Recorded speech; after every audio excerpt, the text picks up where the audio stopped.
The relationship between me and my wife had turned strange a couple of weeks ago, and I am not sure what happened exactly. A month and a half ago, my wife came screaming into the living room, shoving a picture into my face. She kept on shouting, "Who is this younger woman you were with?" And I calmly told her that the younger woman was her. She then looked at the picture and realised that it was her when she was in her early 20s. We were both in our 40s now, and she cried and apologised, and we made up. Then, a couple of days later, she barged into our bedroom and was shouting at me to explain the photo of me with a younger woman. I tried explaining to her that the younger woman in the photo was her when she was younger. She had a knife in her hand, but I kept control of that hand that she had gripped the knife with. She then realised that the young woman in the photo was actually her. Something wasn't right, and I decided to go through some old photos together of both of us in our younger days. As we were going through the old photo book, my wife would scream and shout at me in a murderous tone every time she saw me in a photo with her when we were younger. Then she would apologise when she realised it was herself in the photo, and it was incredibly unusual. Then I started doing it myself. As we were looking through the old photo book, I would go angry and accuse my wife of cheating when I would see a photo of her with a younger man, but the younger man is me. I would then apologise straight away. Going through that old photo book had constantly made me and my wife shout at each other and accuse one another of cheating, until we both realise it is just our younger selves. We have burnt all photos.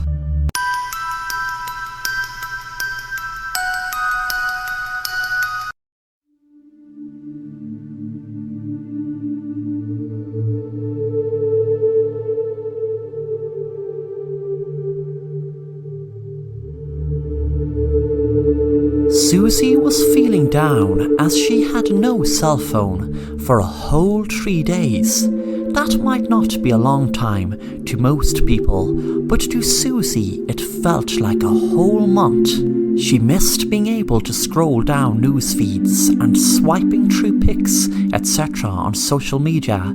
She knew it would take her a long time to save up for a new phone, so she decided to go into the local pawn shop to see could she pick up a second-hand one. She settled on a cool new-looking phone and paid her money and walked home. She couldn't wait till she got home to check it out, so she turned her phone on and was surprised a logo popped up on the screen right away. It was a circle with W in it. She just assumed it was some sort of app, so she clicked on it.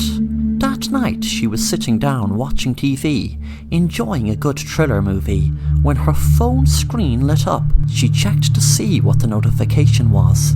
She dropped her phone from her hand when she saw what she couldn't understand. It looked like a very pale woman's face came very close to the screen, and there was an awful sound came from her phone. She put the phone down again and continued to watch the movie. Suddenly it lit up again. This time she was hesitant in looking to see what it was, but when she did, the W logo popped up on the screen again. She tried to go into it, but when she did, it said, "We are currently in private beta. Please enter password if you have one." I realised by looking at the top of the screen it was an app called Whoop. I checked the Google store to see was the app there, but there was no sign of it. I was going to go back to watching the movie, but I decided to Google Whoop app. I was shocked when I read what came up. It said, Whoop is a musical and social media app that was under development. The creator, Sarah Bell, and sole owner, was violently killed on Friday night while going for what seemed like her nightly walk. No suspects are being questioned at the moment, and there is no motive. The homicide is still under investigation. What I saw underneath the article sent shivers up my spine. It was a photo of a woman that looked exactly like the woman that popped up on my screen earlier. I went into her photo gallery and panicked when I saw many photos of the woman who was murdered.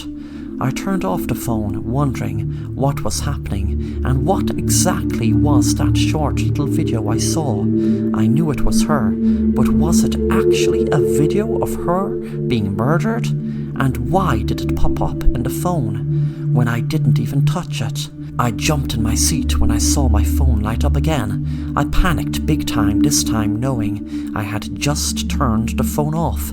I was reluctant picking up the phone, but when I did, the words "be careful" were on the screen. Then as soon as I saw them, they had disappeared. I heard a noise at the door and thought it was my mind playing tricks on me until I heard footsteps. I knew now there was someone in my house with me. I felt a freezing shiver run up my spine, and a lightheadedness with a mixture of fear and panic consume me. Suddenly, a figure appeared in my room. I was expecting to see the woman who got killed standing there, but it was a man. The man spoke. "Well, now there. Don't be frightened. I had to kill that bitch because she stole my unique software for her app. You see, I was her partner before she got greedy and wanted to take full control of the app. You might wonder why I'm here and how I found you. Well, you can thank the wonder of technology and those great Find My Phone apps. I was just on my way to the pawn shop today when I realized someone had bought it.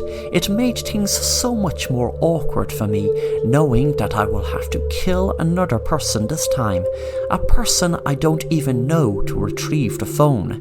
You know that if they got this phone, well, then they would get me as the killer. You might ask why I didn't take the phone with me that night. Would you believe I took her damn wallet thinking it was her phone? But then again, maybe that made the cops think it was some random robbery. I froze in fear, wondering what he was going to do to me. Suddenly the phone made a sound, as if I got a new message.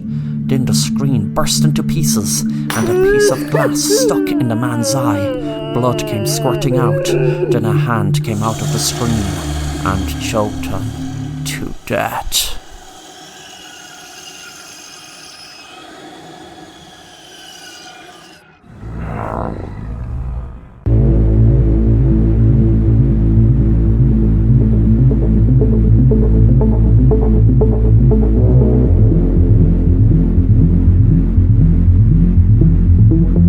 Who is Short Story 1? He is a horror writer who writes on horror subreddits on Reddit.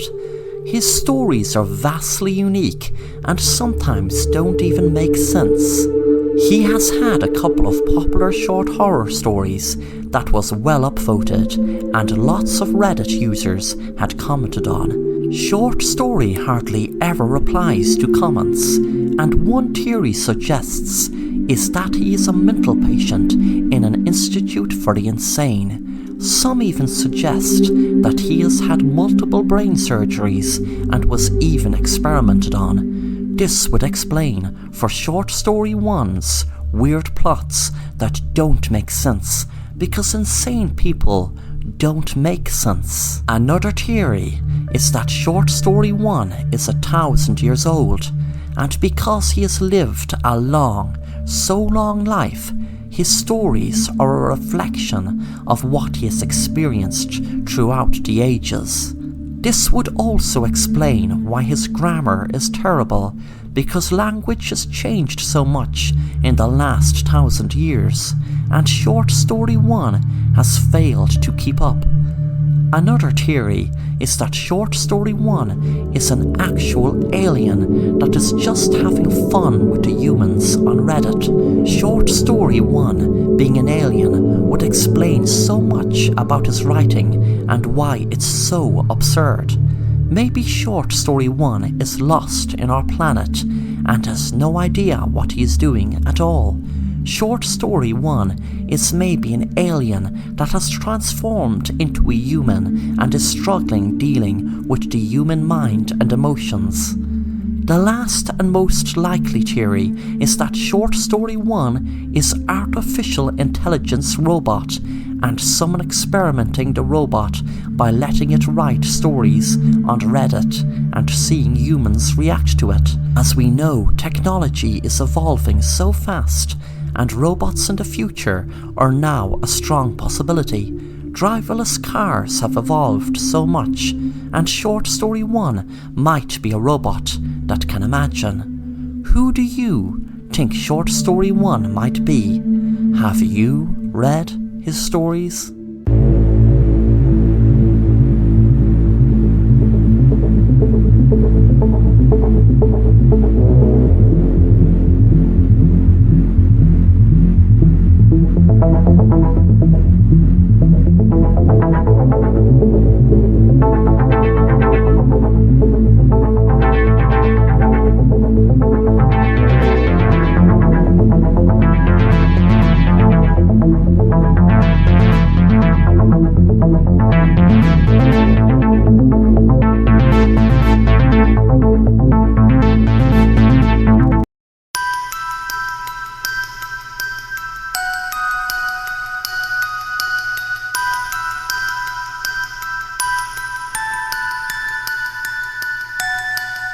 Hello, my name is Jake. I used to get upset over my daughter Sarah's last boyfriend, Fred, as he was an ex-convict. So was it hard to blame me? I mean, what father would be delighted with their daughter going out with an ex-convict? He was in for drug dealing, and the thing is, she has moved on, but to be honest, her new boyfriend is worse. The first day I met him, me and my daughter and wife and her new boyfriend Tom were having a meal. Tom just gave me a cold stare, and there was something dark and void in his eyes. My wife and daughter hadn't seen it, but I knew he was hiding something. I don't know what, I don't know how big, but I just knew. I tried telling my daughter, "Sweetie, I know that you think you know Tom, but are you really sure you really know him? I mean, put it this way, he doesn't seem to talk about his family much." My daughter cut me off. "Dad, why do you question everything and everyone I go out with? Tom is a very caring guy, and he has been there for me the last few months, and especially since Fred has become a crazed stalker who just won't get it into his head that I am over him and don't want anything to do with him. Tom has told him to back off, and to be honest, I don't think he would have, only for Tom frightening him or whatever he did to get him to back off. I was really scared my daughter was going to get into trouble with this stranger Tom, so I used it to my advantage what she had just told me about Tom frightening her ex Fred. I said to my daughter, "Well, there you go, sweetie. You don't know what he did to Fred. Did he threaten to kill him, or did he have him beaten up? I mean, let's face it, Fred doesn't seem the type of guy to just back off. You were months trying to get him to stop stalking you. I was hoping to find something to prove I was right about my daughter's new boyfriend Tom, so I did some research and typed his name into the search engine. Millions of results came up, so I tried doing the image search of him and the town and the company he is meant to work for. I was hoping he wouldn't appear at all, that he was just giving a false name and he would be cut out way before anything bad happened to my daughter. But my hopes were dashed when his face popped up. Things came to a head one Friday night when me and my daughter went to Tom's house. She was delighted I had accepted to go to his house for a meal. My daughter went in and had just realised I'd left my phone in my car, so I went out and fetched it. A few seconds later, I heard a gunshot from inside Tom's house and my heart started racing. I ran into the house and saw my daughter crying inside there. I told her, "Get back." I had a gun with me at all times for protection, and my daughter knew about it. I told my daughter to stand back, and I kicked the door in and could see my daughter's ex bleeding to death on the ground. Tom was standing there shouting. I shot him in the head and explained to my daughter I had to, as he had his gun held to my head and was going to kill me. My daughter rang the police, and while I was waiting I saw her on the laptop and asked her what she was looking at. She told me, "Don't worry, Tom has CCTV inside the house and outside. I'll be able to show the police that you just shot him in self-defense." Then I noticed I could see my hand go in the window while I was pretending to fetch my phone, but I had went around knowing the window was open. All was ajar. It was a habit Tom had that was a real advantage to me. I was seen holding the gun in the window to the back of him and shooting Fred. My daughter knew now that it was me who shot Fred, and I had planned to burst the door open, pretending to have had to kill Tom before he had killed me. My plan was ruined now. That's why I knew what I had to do before the police came. I knew they would know that it was me that purposely set up Tom to look like the killer that killed Fred, but it was really me. And it was really me who killed Tom because I wanted to, not because it was self-defense. And I knew what I had to do before the police came. So I held the gun up to my daughter and pulled the trigger.